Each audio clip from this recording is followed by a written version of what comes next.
Selamat berjumpa kembali sahabat YouTube yang budiman. Semoga sahabat YouTube semuanya selalu dalam keadaan sehat, dalam lindungan Allah Subhanahu wa Ta'ala, dan dimurahkan rezekinya. Amin. Salam hormatku yang setinggi-tingginya, serta salam kasih sayangku yang seluas-luasnya untuk para bini sepuh, para spiritualis, dan para wali amanah senusantara.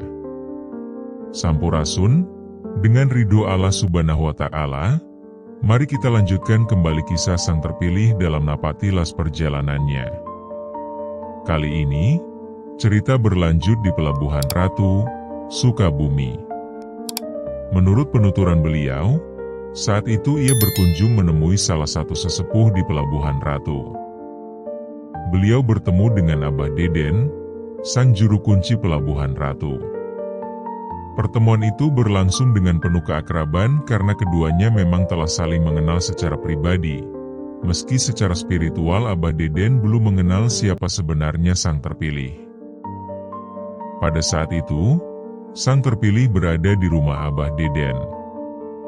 Ia hanya diam memperhatikan suasana di tempat itu. Tiba-tiba sang sesepuh berteriak memanggilnya dan meminta agar kopi diantarkan ke atas, ke petilasan Bapak Soekarno. Dengan tulus dan rendah hati, sang terpilih membawakan kopi tersebut kepada sang sesepuh. Dalam pertemuan bersama rombongan itu, sang terpilih lebih memilih menjauh dan menyendiri. Karena pembahasan mereka bersifat sangat rahasia. Tak lama kemudian, sang sesepuh kembali memanggil sang terpilih untuk mengambilkan rokoknya di bawah. Singkat cerita, setelah semua selesai, sang terpilih berpamitan pulang bersama rombongan karena malam sudah larut. Menuju daerah Bogor. 2 hari setelah pertemuan itu, tiba-tiba ada telepon masuk ke nomor sang terpilih. Ternyata yang menelepon adalah sang juru kunci Pelabuhan Ratu. Dengan suara bergetar dan penuh tangis, Abah Deden meminta maaf. Sang terpilih heran dan bertanya, "Ada apa, Abah?" Namun Abah hanya menangis dan terus meminta maaf. Setelah tenang, ia menceritakan bahwa semalam dirinya didatangi oleh Ibu Ratu Pantai Selatan dan dimarahi. Menurut penuturan Abah, Ibu Ratu berkata, "Selama di rumahmu, kamu selalu menyuruh-nyuruh sang terpilih. Padahal aku sendiri, sebagai neneknya, tidak berani menyebut namanya, apalagi memerintahnya." Abah Deden pun merasa sangat bersalah dan menyesal.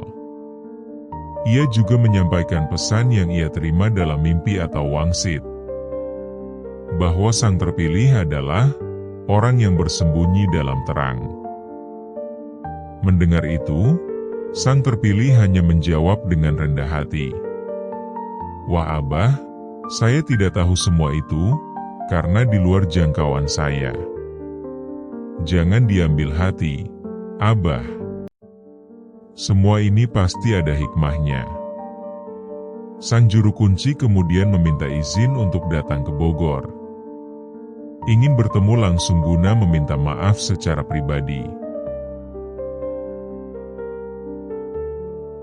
Sahabat YouTube yang budiman, itulah kisah singkat perjalanan sang terpilih di Pelabuhan Ratu. Insya Allah, jika beliau masih berkenan bercerita, akan kita lanjutkan kisahnya di waktu berikutnya. Karena menurut beliau, ceritanya masih sangat panjang bila dijabarkan semuanya. Sang terpilih selalu berpesan, "Mawas dirilah kalian semua, karena tidak lama lagi tonggak peradaban baru manusia akan segera dimulai. Perbanyaklah ibadah karena Allah, dan perbanyaklah silaturahim. Dengan silaturahim, kita semua akan kuat dalam kehidupan ini, dan agama Islam pun akan tetap kuat." Sekian, wassalamualaikum warahmatullahi wabarakatuh.